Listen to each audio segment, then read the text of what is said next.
Hello বন্ধুরা, সম্পূর্ণার হেসেলে আপনাদের স্বাগতম। আমি আজকে আপনাদের তৈরি করে দেখাবো পটল আলু দিয়ে চিংড়ি মাছ। পটল আলু দিয়ে চিংড়ি মাছ তৈরি করার জন্য আমাদের লাগছে চিংড়ি মাছ।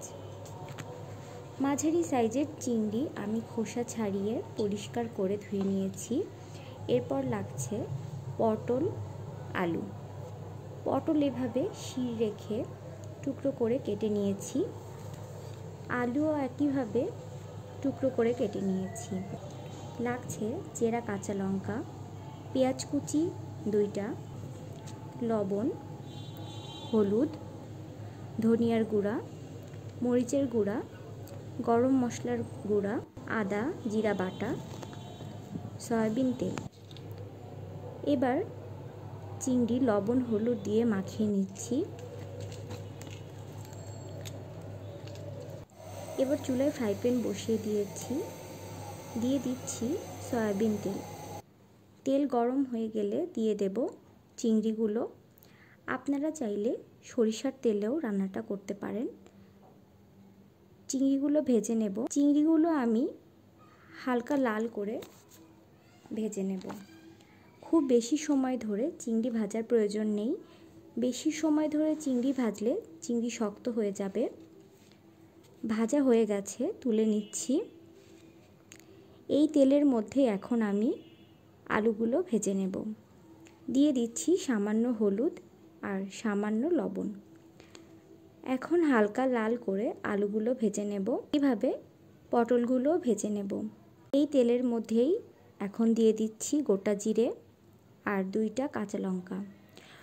ফোড়নগুলো একটু নেড়ে দিয়ে দিচ্ছি কুচনো পেঁয়াজ।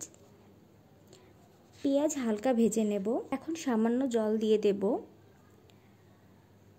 আর সব মশলাগুলো এখানে একে একে দিয়ে দেব। আমি এখানে 1 চামচ আদা বাটা, 1 চামচ জিরা বাটা, 1 চামচ ধনিয়ার গুঁড়া, 1/2 চামচ মরিচের গুঁড়া, 1/2 চামচ হলুদ গুঁড়ো দিয়েছি। এখন সব মশলা একসাথে ভালো করে কষিয়ে নিচ্ছি। সময় নিয়ে মশলা কষাতে হবে। যখন মশলা দিয়ে এরকম তেল ছেড়ে দিবে তখন বুঝতে হবে মশলা কষানো হয়ে গেছে। এখন এর মধ্যে দিয়ে দেব ভেজে রাখা আলু, পটল আর চিংড়ি। আলু, পটল, চিংড়ি মশলার সাথে কিছুক্ষণ কষিয়ে নেব। কষানো হয়ে গেছে, দিয়ে দিচ্ছি গরম জল। দিয়ে দিচ্ছি স্বাদমতো লবণ। এখন ঝোল ফুটে ওঠা পর্যন্ত অপেক্ষা করব। ঝোল ফুটে উঠেছে, এখন ঢাকা দিয়ে 10 মিনিট রান্না করে নেব। 10 মিনিট পর ঢাকনা তুলে দিয়েছি।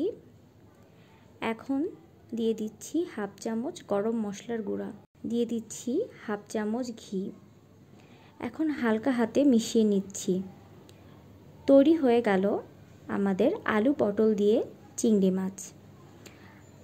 এই রান্নাটি যদি আপনাদের ভালো লেগে থাকে তাহলে অবশ্যই একটি লাইক দেবেন এবং চ্যানেলটি সাবস্ক্রাইব করার অনুরোধ রইল।